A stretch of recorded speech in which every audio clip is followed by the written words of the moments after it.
नमस्कार मंडळी, रेसिपी सुरुवात करण्याच्या आधी माझ्या पूर्ण परिवारांकडून आणि माझ्याकडून दिवाळीच्या खूप खूप शुभेच्छा। दिवाळीची सिरीज चालू आहे, मस्त मस्त रोज रेसिपी येणार आहे, म्हणून पूर्ण रेसिपी पाहायला विसरू नका आणि ही सुद्धा पूर्ण रेसिपी पाहिल्याशिवाय जाऊ नका। तर आजची रेसिपी मस्त झटपट लवकरात लवकर तयार होणारी आणि काही कमी साहित्यात होऊन तयार होणारी आहे। एकदम कुरकुरीत रेसिपी आहे, म्हणून व्हिडिओ शेवटपर्यंत पहा। चला तर मग रेसिपीला सुरुवात करूया। आज आपण मस्त कुरकुरीत शेव करणार आहोत आणि शेव टेस्टी आणि फ्लेवरफुल असायला हवे याकरिता एक पेस्ट तयार करायचा आहे। त्यासाठी काही लसणाच्या पाकळ्या टाकून घेतल्या, सालासकट टाकल्या, ते का बरं मी पुढे सांगते। नंतर यामध्ये ओवा टाकला आहे 2 चमचे, जिरं टाकलं 2 चमचे। मिक्सरवरती असंच आधी पाणी न टाकता काढून घ्यायचं, नंतर पाणी आवश्यकतेप्रमाणे टाकून काढायचं आहे या प्रकारे। तर मी असं मस्त असं पेस्ट रेडी करून घेतला आहे।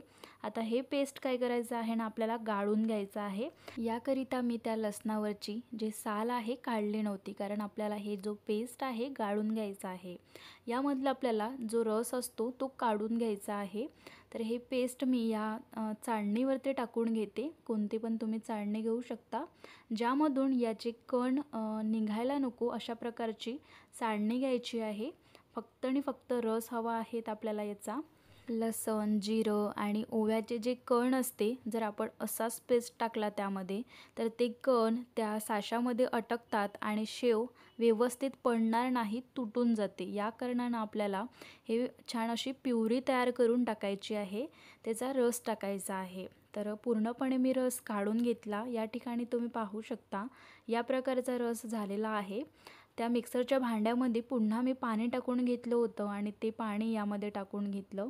अशा प्रकारे अर्धी वाटी हे पाणी इथे रेडी झालेलं आहे, म्हणजेच रस रेडी झालेला आहे। अर्धा किलोच्या बेसनामध्ये आपण आज शेव करणार आहोत। तर अर्धा किलो इथे मी बेसन घेतलं आहे, कपानं मोजलं तर 4 कप एवढं मी बेसन घेतलं होतं। आणि जे शेव आहे छान कुरकुरीत व्हावी याकरिता अर्धा कप एवढं मी तांदळाचं पीठ टाकत आहे। तांदळाच्या पिठाने हे जे शेव आहे छान कुरकुरीत होऊन तयार होते। दिवाळीचा सगळ्यात सोपी पदार्थ म्हटलं तर शेव आहे। जास्त काही पदार्थ नाही लागत आणि जास्त काही मोजमाप पण करून घ्यावं लागत नाही, पण तुम्हाला सांगण्यासाठी मी हे सगळं काही मोजून दाखवत आहे। शेव छान कुरकुरीत व्हावे याकरिता आपण यामध्ये तेलाचं मोहन टाकत आहोत। पोहे खायच्या चम्मचने 4 चमचे भरून मी मस्त असं तेल गरम करून घेतलं आहे आणि गरमागरम मोहन या पिठावरती टाकून घेतला आहे। तेल गरम असल्याने सुरुवातीला आपण चम्मचने एकत्र करून घेऊया, नंतर हाताने सुद्धा तुम्ही एकत्र करून घेऊ शकता। सगळ्या पिठावरती हे तेलाचं मोहन लागायला हवं, मस्त असं एकत्र करून घ्यायचं। जास्त तेलाचं मोहन सुद्धा यामध्ये टाकायचं नाही आहे, नाहीतर शेव आपली तेलकट होण्याची शक्यता जास्त असते। जे आता बेसिक मसाले आहे, बेसिक मसाले यामध्ये टाकून घेऊया। चवीपुरतं मीठ टाकायचं आहे। चवीपुरतं मीठ म्हणजे पाऊण चमचा मीठ टाकून घ्यायचं। अर्धा चमचा हळद टाकायची आहे, हळद जास्त पण टाकायची नाही। आपण काय करतो कधी कधी कलरसाठी म्हणून खूप जास्त टाकून देतो हळद, आणि ते जे शेव आहे लाल होऊन तयार होते, म्हणून हळद जास्त सुद्धा टाकायची नाही। 1.5 चमचा मिरची पावडर टाकून घेतला आहे तिखटसाठी। नंतर यामध्ये जे आपण रस तयार करून घेतला होता तो रस पूर्ण मी यामध्ये टाकत आहे। अर्धी वाटी रस होता। आता पाणी किती लागतं ते सुद्धा बघून घेऊया आपण। 1 कप एवढं मी पाणी घेतलं आहे, तुम्हाला सांगण्यासाठी म्हणून मी सगळं मोजमाप करून सांगत आहे। आता यामधलं थोडं थोडं पाणी टाकत आपल्याला मस्त असं हे पीठ भिजवायचं आहे। आपल्याला टाईट सुद्धा करायचं नाही आहे हे पीठ आणि पातळ सुद्धा नाही। जास्त पातळ झालं तर ते जे शेव आहेत तुटून जातात आणि जर जास्त जाड झालं तर त्यामधून शेवच पडत नाही। अशा पद्धतीचं करायचं नाही आहे। तर कशा पद्धतीचं करायचं मी ते पुढे सांगतेस। तर थोडं थोडं पाणी टाकून आपण हे जे पीठ आहे मळून घेऊया। तर या ठिकाणी तुम्ही पाहू शकता माझ्या हाताला किती जोर लावावं लागत आहे हे भिजवण्यासाठी। तर या ठिकाणी तुम्ही समजून घ्यायचं आहे की हे जे पीठ आहे भिजून झालेलं आहे, पूर्ण हे चिटकत आहे हाताला, म्हणून मी एक चम्मच वापरते। आता चम्मचने छान एकत्र करून घेते एकदा। तर मस्त असं हे झालेलं आहे। आता आपल्याला शेव तयार करायची आहे। तर या ठिकाणी अशा प्रकारचा माझ्याकडे जे शेवचा साचा आहे तर जे चाळणी आहे मीडियम घेतलेली आहे मी. 3 प्रकारच्या हे चाळण्या असतात. मोठी असते सगळ्यात लहान आणि मीडियम असते. तर मीडियम चाळणी मी घेतली आहे. याने शेव मस्त तयार होते. जो काटेरी भाग आहे तो बाहेरून ठेवायचा आणि आतून जो चाप्पट भाग आहे तो ठेवायचा आहे. यावरती तेल लावून घेऊया म्हणजे जो सारण आहे याला चिटकणार नाही. आणि हे जो आतला भाग आहे त्याला सुद्धा तेल लावून घ्यायचं आहे. यावरती सुद्धा पूर्णपणे तेल लावून घेऊया आणि हे जो साचा आहे पूर्णपणे सेट करून घ्यायचा आहे व्यवस्थित. नंतर यामध्ये आता आपल्याला भरायचं आहे जे आपण सारण रेडी करून घेतलं. हे जे बेसन पीठ आहे यामध्ये भरून घ्यायचं आहे जे आपण मळून घेतलं होतं. तर जास्त गॅप ठेवायची नाही आहे, नाहीतर ते तुटकत जे शेव आहे तयार होते. म्हणून व्यवस्थित भरून घ्यायचं आहे. पूर्णपणे दाब देऊन आतपर्यंत सारण भरून घेऊया. तर हे जो सारण आहे आपण भरून घेतला आहे. आता याखाली एक प्लेट ठेवून घेऊया आणि जो साचा आहे पूर्णपणे पॅक करून घ्यायचा आहे व्यवस्थित. आणि आता करून घेऊया शेव.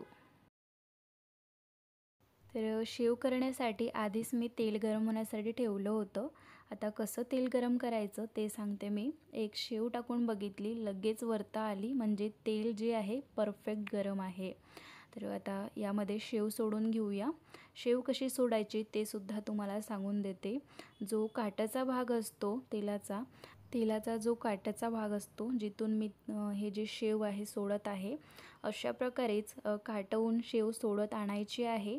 मधोमध न्यायची आणि अशा प्रकारे धरून हे जे शेव आहे आपोआप तुटून जाते आणि अशा प्रकारे मधात हे शेव जे आहे सोडून घ्यायची आहे. आता हे जे बबल्स आहे ते पूर्णपणे जातपर्यंत शेवला आपण तळून घेऊया. टोटली शेवला तळण्यासाठी 1 मिनिट लागतं. त्याच्या पलीकडे जास्त वेळ घेतच नाही, कारण लवकरात लवकर तळून हे मोकळे होते. तर या ठिकाणी तुम्ही पाहू शकता हे जे बबल्स आहे कमी झालेले आहे. आता या 2 चमच्याने हे जे शेव आहे पलटवून घेऊया. शेव पलटवून घ्यायची आहे आणि दुसऱ्या साईडला सुद्धा तळून घ्यायची मस्त. हे जे शेव आहे पलटवून घेतली होती आपण, त्या साईडला सुद्धा तळून झालेली आहे. जर तुम्हाला वाटत असेल की या साईडला तळून झाली नाही आहे तर त्या साईडला सुद्धा पलटवून घ्यायची आणि दोन्ही साईडला मस्त खमंग कुरकुरीत होतपर्यंत हे तळून घ्यायचे आहे. नंतर अशा प्रकारच्या एका चाळणीवरती काढायची, म्हणजे ते तेल जायला जागा मिळेल आणि वाफ जायला सुद्धा जागा मिळेल आणि जास्त वेळांसाठी हे जे शेव आहे कुरकुरीत राहतील. तर अशाच प्रकारे मी सगळे दाणे काढून घेते. हे जे शेव आहे ना, दिवाळी फराळामधला सगळ्यात सोपे पदार्थ वाटतात मला. तुम्हाला सुद्धा वाटत असेल, हो की नाही? तर हे जे शेव आहे मी करून घेत आहे. अशाच पद्धतीने सगळे दाणे मी करून घेते. अर्धा किलोच्या बेसनामध्ये भरपूर असे शेव रेडी होते. जास्त वेळसुद्धा लागत नाही आणि माझे तर 2 ताटं भरून शेव तयार झाली होती.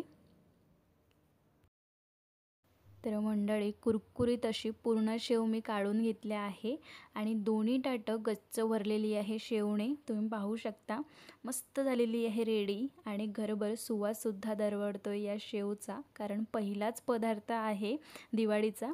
हे जे शेव आहे तोडून सुद्धा दाखवते मी. तर तुम्ही पहा किती कुरकुरीत झालेला आहे. चला तर मंडळी, आवडली ना रेसिपी? पटापट लाईक करा, शेअर करा, सबस्क्राईब करायला विसरू नका. आणि नवीन रेसिपी पुन्हा येणार आहे म्हणून त्यासाठी बाजूची बेल आयकॉन क्लिक करायला विसरू नका. नोटिफिकेशन तुमच्याकडे आधी येतील व्हिडिओच्या आणि तुम्ही व्हिडिओ पूर्ण पाहून रेसिपीसुद्धा ट्राय करू शकाल आणि खाऊ शकाल. थँक्यू.